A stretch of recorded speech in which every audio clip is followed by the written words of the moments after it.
do corpo dele, ele queimou. Principalmente com queimaduras de terceiro, segundo e primeiro graus. Ele parecia um presunto. E aí o camarada disse: Cleidson, corre porque teu filho está indo para o Souza Aguiar.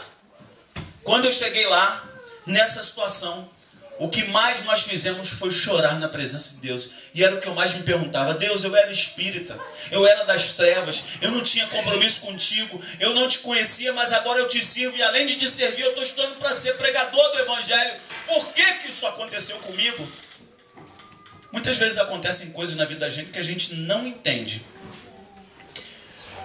Mas muitas vezes é no deserto que nós somos lapidados. Graças a Deus pelos desertos. Amém, Jesus. Graças a Deus pelas provações. Por isso que uma vez lendo o capítulo de Tiago, logo no capítulo 1, eu não entendi. Eu falei assim: Tiago, ele é muito doido. Tiago diz assim: irmãos, eu tenho por motivo de toda alegria o passardes por várias provações, sabendo que a provação da minha fé muitas vezes me produzirá perseverança, me tornará íntegro e perfeito, em nada deficiente. Muitas vezes é na luta e no deserto que você vai encontrar com Deus. Meu Deus, é verdade. É ali que Deus vai trabalhar você. É ali que muitas vezes Deus vai trabalhar teu orgulho. Ali que muitas vezes Deus vai trabalhar a tua ganância por dinheiro. É ali que Deus vai te ensinar humildade. É ali no deserto que Deus vai te ensinar dependência. É ali que Deus vai te ensinar intimidade e comunhão. É ali no deserto que Ele vai te ensinar 1000 coisas. E eu precisava passar por esse vale. Não que Deus precisasse queimar o meu filho para que eu pudesse isso. Mas a pedagogia de Deus, ela é inexplicável. Eu não quero entender por que isso aconteceu. Eu só queria entender o final e o desfecho dessa história. E aí eu me lembro quando meu filho chegou lá, o médico perguntou: qual a idade desse menino? Eu disse: 4 anos. E ele perguntou: quem é que vai ficar no banho com ele? Eu disse: como assim no banho? Eu falei: no banho. No banho. Todo queimado tem que tomar um banho. Nós vamos aplicar morfina no corpo dele e vamos tirar a bandana, vamos colocar ele em cima de uma mesa como essa, que tem um ralo e uma duchinha, e alguém tem que ficar com ele lá. Eu falei assim: bom, a mãe não vai aguentar, sou eu que vou ficar. O meu filho era um presunto, ele não tinha pele. Ele era um bicho sem pele. Era um bichinho sem pele. E de repente, quando aplicaram a morfina e que foi tirando, a enfermeira disse: agora segura na mão dele porque vai doer. De repente ela enfiou a mão aqui assim por debaixo e ela tirou uma esponja tipo um bombril. E ela falou: segura a mão dele agora porque eu vou ter que raspar. Meu Deus. E aí eu tive que chorar. E eu me lembro que, como se fosse agora, eu perguntava a Deus: por quê? Por que eu preciso passar por isso? E ela começou a raspar. E ela começou a raspar. E ela começou a raspar e jogava água. E o negócio só ficava bom quando o sangue estava jorrando e esguichando. E era um verdadeiro açougue. As paredes brancas foram ficando vermelhas. E eu me lembro que o meu filho segurou na minha mão e ele disse: pai, me tira daqui, pai, tá doendo. Tá doendo, pai. E a mulher raspando com uma esponja. Raspando. O garoto saiu daquele açougue ali quase que morto. Agora passaram a bandana de novo nele, enrolaram ele todo e ele ficou só com a boca, o nariz e estava igual um bicho.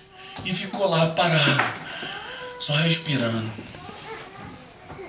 E aí eu fiz como Davi. Eu tive que, diante da adversidade, eu tive que sair para orar, eu tive que sair para chorar. Às vezes você também tem que ter coragem de sair para chorar mesmo. Diz que eles choraram. A palavra de Deus diz que eles choraram até não ter mais forças para chorar. E uma coisa que eu tenho visto na América: mães e pais, chorem pelos seus filhos para que eles não sejam tragados por essa cultura de que pai não ama filho, filho não ama pai. De que filho é um ser independente, que ele pode fazer qualquer coisa e viver da maneira que ele quiser. Isso não provém de Deus. Chorem pelos seus filhos, mães. Chorem pelos seus filhos, pais. Chorem pelas suas famílias. Chorem pelos seus casamentos. Tem que chorar. Tem que dizer: Senhor, tem misericórdia. Não deixa que a nova era, não deixa que a música, não deixa que a cultura desse mundo, não deixa que tudo isso venha sugar e tragar os meus filhos. Chore na presença de Deus, igreja. Chore na presença de Deus. Chore na presença de Deus. Não, eu sou durão. Eu sou homem. Deixa de ser burro. Deixa de ser ingênuo. Se quebranta na presença de Deus. Sabe por quê? A Bíblia diz no livro do profeta Isaías que é Deus quem guerreia as nossas guerras. E é Deus quem luta as nossas batalhas. Então, filho, agindo Deus, quem impedirá? Agindo Deus, quem impedirá? Você vai dizer, Senhor, eu estou gemendo aqui, mas vai na minha frente. Cuida daqueles que rodeiam os meus filhos. Cuida daqueles que rodeiam o meu casamento. Cuida daqueles que rodeiam o meu esposo no trabalho. Cuida daqueles que rodeiam a minha mulher. Irmãos, essa terra, ela está sendo assolada pela força diabólica do divórcio. Famílias estão sendo tragadas. E eu tenho visto muito pouco choro por conta de famílias aqui. Cheguei há pouco tempo na igreja que eu estou e de repente chegou lá, a primeira coisa: ah, pastor, tô me divorciando. Tô me divorciando. Eu falei, meu Deus, que é isso? Agora porque você tá com uma meia dúzia de pratinha no bolso, você vai dar um pé no teu marido. Agora porque você tá com uma meia dúzia de notinha verde no bolso, você vai dar um pé na tua mulher. É necessário que nós choremos na presença de Deus, clamando misericórdia do céu. É verdade. Primeira coisa que Davi fez diante dessa catástrofe, ele chorou. Ele chorou. E nós choramos. E aí o médico, depois do banho, eu perguntei para ele, doutor, o garoto está desse jeito, quanto tempo ele vai levar aqui? E ele disse, olha, primeiro que eu não te garanto nada, porque o corpo dele está totalmente exposto, ele pode pegar uma infecção generalizada, e infelizmente seu filho pode morrer. Mas e se ele não morrer, quanto tempo ele vai ficar aqui? E ele disse, pelo quadro, no mínimo, 90 dias. Significava que ele teria que tomar mais 89 banhos como aquele. 89 banhos. Todo dia às 10 horas da manhã, o Centro de Tratamento de Queimado do Hospital de Souza Aguiar. Crianças, jovens e adultos estão sendo lavados com aquela buchinha. Graças a Deus pela medicina. Mas o sofrimento é terrível. E aí eu fui para o meu quarto. E aí eu fui chorar na presença de Deus. E aí, naquele momento, eu fiz exatamente isso que Davi fez. Na sua segunda atitude. Primeiro ele chorou.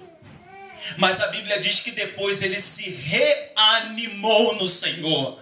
E eu disse, Senhor, o médico disse 90 dias. Mas se tu é Deus, eu ouço todo mundo falar que tu cura, que tu salva, que tu liberta, que tu faz milagre. Se tu é Deus mesmo na minha vida, e se isso, o meu chamado não é uma brincadeira. O médico disse 90, mas eu quero 15. Eu preciso de um milagre. Eu preciso de um sinal que me fortaleça. Deus não precisava fazer isso. Deus não precisa provar nada para ninguém. Mas de repente,